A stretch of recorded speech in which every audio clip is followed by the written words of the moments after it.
नमस्कार किसान भाइयों, जय जवान जय किसान। किसान भाइयों, क्या आप जानते हैं सोयाबीन अब इस समय 50 से 55 दिन की हो चुकी है। हमें इस समय कौन सा फंगीसाइड डालना है? क्या आप जानते हैं अंतिम स्प्रे में हम कौन सा फंगीसाइड डालें? किसान भाइयों, कौन सा बेस्ट फंगीसाइड हमारी सोयाबीन के लिए बेस्ट रहेगा, जो उत्पादन को बढ़ाएगा और बीमारियों को कम करेगा? अगर आप जानना चाहते हैं तो वीडियो में अंत तक बने रहें। स्वागत है आपका मेरे चैनल किसान भारत की जान। किसान मित्रों, अब सोयाबीन 50 से 55 दिन की हो चुकी है और फलियों में दाना भी भरने लगा है। तो हमें इस समय फंगस के आने का इंतजार नहीं करना चाहिए। सुरक्षात्मक दृष्टि से कोई भी एक फंगीसाइड लेना चाहिए, बेस्ट और अच्छा फंगीसाइड जिसका रिजल्ट हमें अच्छा मिले, और स्प्रे करना चाहिए। क्योंकि हमारा ये टाइम जो होता है बड़ा ही महत्वपूर्ण टाइम होता है। अगर इस समय किसी भी प्रकार की कोई बीमारी हमारी सोयाबीन की फसल में आई तो हमें बहुत ही नुकसान उठाना पड़ सकता है। इसलिए हमें इंतजार नहीं करना चाहिए कि कोई फंगस लगेगी या फंगस जनित बीमारी आएगी तभी हमें स्प्रे करना है। हमें सुरक्षात्मक दृष्टिकोण से स्प्रे कर देना चाहिए।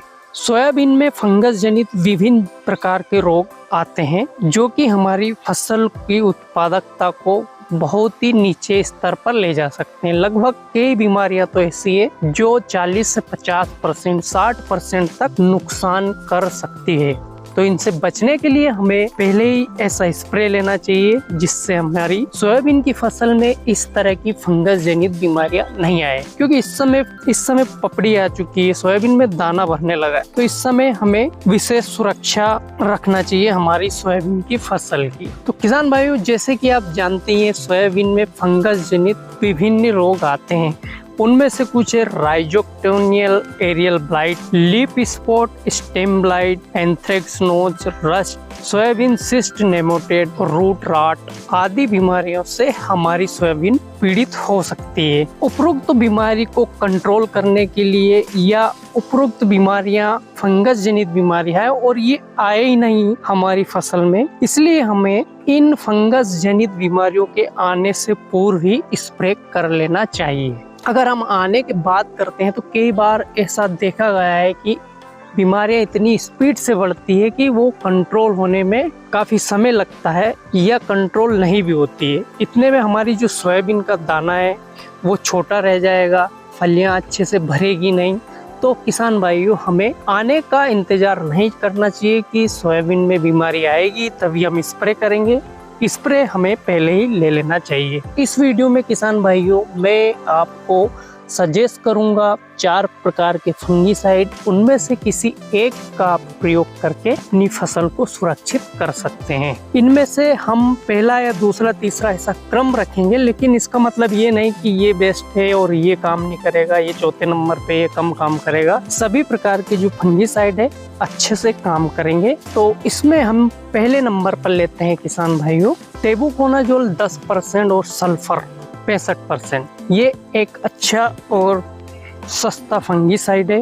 इस समय सल्फर की मात्रा भी हमारी सोयाबीन की फसल को हरापन देगी, लंबे समय तक हरा बनाने रखने में मदद करेगी। आप कोई सी भी कंपनी ले सकते हैं, मैं कंपनी सजेस्ट नहीं करूंगा, लेकिन इसमें स्वाधीन आता है सिमिटोमा कंपनी का, टेबुसोल आता है कात्यानी कंपनी का, और भी बहुत सारी कंपनी इस टेक्निकल में फंगीसाइड बनाती है। आपको जो उचित लगे वो ले सकते हैं, लेकिन कोई ऐसा घटिया फंगीसाइड या नकली दवाई न लें। क्योंकि आजकल किसान भाई ठगी का शिकार हो रहे हैं। बहुत सारी जो प्रोडक्ट आ रहे हैं नकली और घटिया किस्म के आ रहे हैं, तो इनसे बचे, अच्छा प्रोडक्ट ले। तो किसान भाइयों, ये उपरोक्त सभी बीमारियों को कंट्रोल करने में सक्षम है। किसान भाइयों, दूसरा फंगीसाइड देख लेते हैं। दूसरा फंगीसाइड काफी चर्चित है, लगभग किसान भाई अपनी फसलों में इसका प्रयोग करते आ रहे हैं। कार्बेंडिज्म 12% और मैनकोजेब 63%। इसमें भी दो ही तरह के टेक्निकल है, कॉन्टैक्ट और सिस्टेमिक। कॉन्टैक्ट और सिस्टेमिक तरीके से ये बीमारियों को कंट्रोल करता है। इसकी मात्रा आप रख सकते हैं 500 ग्राम प्रति एकड़ के हिसाब से। 1 एकड़ में आप 500 ग्राम स्प्रे करेंगे तो आप आपकी फसल में लगने वाली उपरोक्त बताई गई बीमारियों को कंट्रोल करने में काफी मदद मिल जाएगी। और अगर आपने पहले से ही इसका स्प्रे कर दिया तो ये उपरोक्त बीमारियों को आने नहीं देगा। इसमें आप चर्चित फंगीसाइड है जिससे उसका नाम है साफ, यूपीएल का, बेंडोको, बायोस्टेट कंपनी का, कागोया, इफ्को कंपनी का।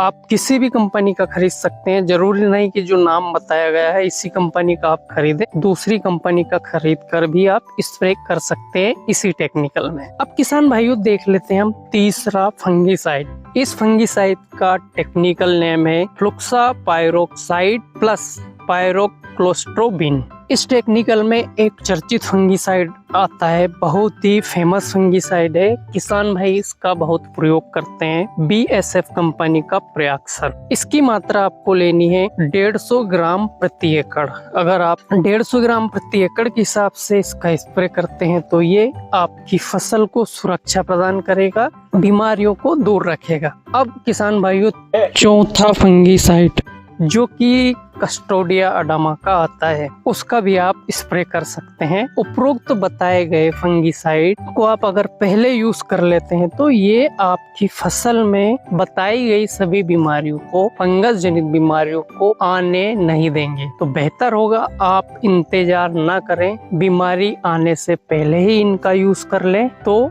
अच्छा रिजल्ट आपको देखने को मिलेगा। किसान भाइयों वीडियो कैसा लगा? वीडियो अच्छा लगा तो लाइक करिए और चैनल को सब्सक्राइब करिए।